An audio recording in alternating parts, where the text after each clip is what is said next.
On with our bulletin, the Crime Stats Survey shows a 117% increase in sexual offences over the past year. Statistician General Dr. Lehotla says over 1.4 million estimated incidents of crime were experienced in the country. Moipono Ramatoli reports. Which was conducted over 30,000 households, shows that the confidence in the police and the courts is slowly declining. If you look at levels of satisfaction, white households feel much more satisfied with police response, whereas only 33% amongst blacks, almost half, feel satisfied with their police response. Most crimes have decreased, but shockingly, sexual assault drastically increased by 117%.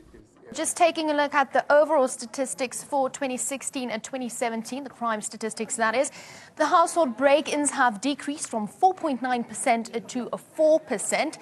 The next statistic there, home robberies, have also decreased from 1.59% to 0.80%. The next statistic there, murder, from 0.15% to 0.10%, also a decrease there. Assault has decreased from 0.96% to 0.70%. Theft of personal property from 2.47% to 1.52%. That's also another decrease. Now, taking a look at those that has actually increased, sexual offences have increased by 117%, which is very shocking. And then hijackings have increased 93%, which is also a very, very shocking statistics. The survey shows that crimes experienced by households and individuals aged from 16 years has decreased. Household experiences of crime range from housebreaking, which is at 52.9%, theft of livestock at 11.3%, home robbery and theft of motor vehicles just below 10%. I believe that crime in South Africa is highly increased. I was reading on the news yesterday that in KZN it has increased badly. So yeah, it has increased. Crime is increasing almost every day. When the economy of the country sucks, the crime increases almost every year. This year it's been worse. The Crime Stats survey further revealed that 84% of cell phones were stolen by criminals, 51.3% of cash and 17.5% of bank cards and books were stolen. Inasmuch as crime trends have decreased, the confidence in the police and the courts has sharply decreased. Moipono Ramatoli, ANN7, Pretoria. Well, joining us in studio this morning to discuss this further is Statistician General Dr. Lehotla. Good morning to you, Doctor. Thank you for joining us here on ANN7. Nice to have you in studio with us. Thank you very much. Yesterday, we sat through your demonstration and presentation, listening to these stats, and that number of 117%, I think, shocked a lot of South Africans with regards to sexual assault. Just talk us through your interpretation of this number. Well, I don't think sexual assaults have increased that dramatically. I think it's an effect of reporting. I mean, sexual offences have been there, but things were not reported. But this time around, I think it's more a matter of how they get reported, how public is conscious about this, and because they are very virulent. I mean, the killing, what others refer to femicide, is something that is in the conscience and mind of the public, and I think that's why we see this sharp increase in the even though that number is very, very shocking at 117%, it's a positive that we are seeing more of these crimes being reported. And yes, I mean, people are being visible, having those kinds of crime having visibility, and people being conscious, so that then it becomes a matter of that can be addressed. Yes. Doctor, looking at the overall crime stats, there's been a decrease in most of them, such as murder, assault, but with regards to motor vehicle theft, we've seen an increase there. Yes, indeed. I mean, hijackings have increased despite the decrease in all other crimes. But of course, the perception shows is one that says, well, others feel that crime is on the increase, while some say, well, it's a little bit on the decrease. But yes, the decrease is minimal, except for where it has decreased by about 25% in house breaking, I think. We are looking at certain reports that are reporting and suggesting that homes and households are not necessarily safe or considered safe in South Africa. Looking at housebreaking, it's at 52.9%. Can we say that South African households are unsafe?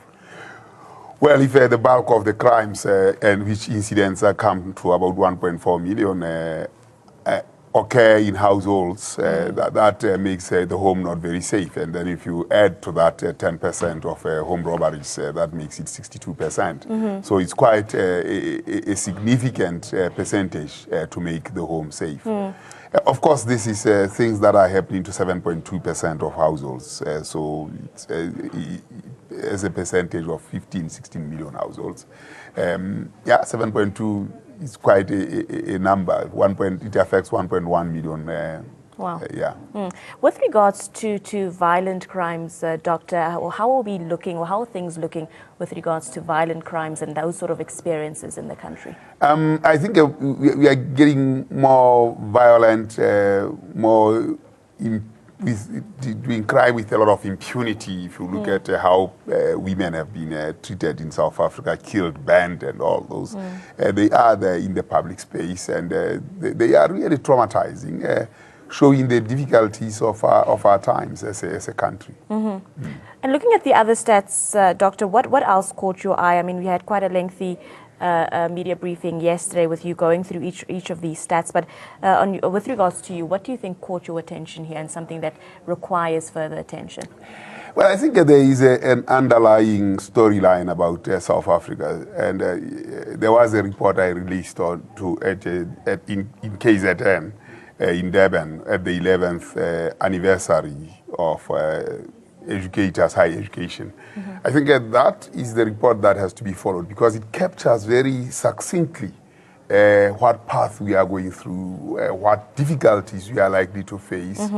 And it doesn't look very positive. If you look at the issue of what we framed as a demographic dividend, which shows that blacks are not going to get it, nor colors. I think that's the report, and all these other things that I reported yesterday are manifestations of that main report, which really captures what society is like in South Africa and the difficulties that lie ahead. Yes, yeah. Doctor, with regards to perceptions and the perceptions South Africans have with regards to safety in the country, also maybe reliance on the South African police service, is there a concern in that regard? There is. I mean, if there are 1,100,000 cases of instances of criminal activity, and only half of those get reported, I think it's a big problem. Every crime has to be reported so that the police can execute their work. But even when it's reported, there are only 70,000 that will lead to a proper investigation or a possible investigation. And having gone through all that, incarceration occurs only in 6,000. Wow. So now, I mean, that's, so in that kind of situation, crime does pay. I mean, if you were to play lotto and only 6,000 times you lose in a million, then you'd rather gamble, you will win all the time. Yes. Yeah. So crime pays. And that now generates a narrative amongst some of the youth who have to be in school. Definitely. And the boys say that education is useless.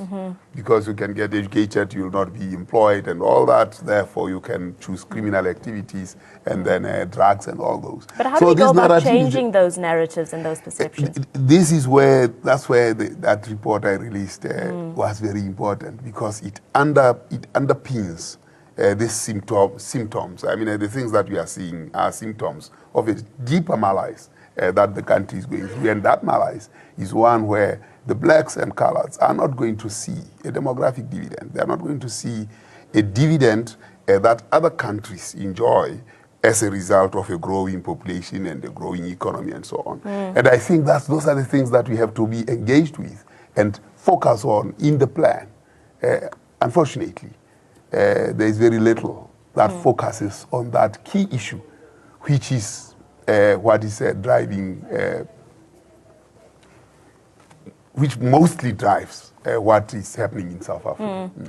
Doctor, let's move from perception with regards to South African Police Service to perceptions around South Africa's justice system, South Africa's courts. Are South Africans confident that if they take a case to South Africa's courts, they will come out justified in some way? Well, I mean, there are a million crimes and only 6,000 will lead to a successful prosecution and an incarceration. And that, I think, in the scheme of things, doesn't augur well for the court systems. I mean, the court systems rely on the evidence that is presented. Yes. So it's not the courts that are they can be seen to be unfair because the court system is to be fair.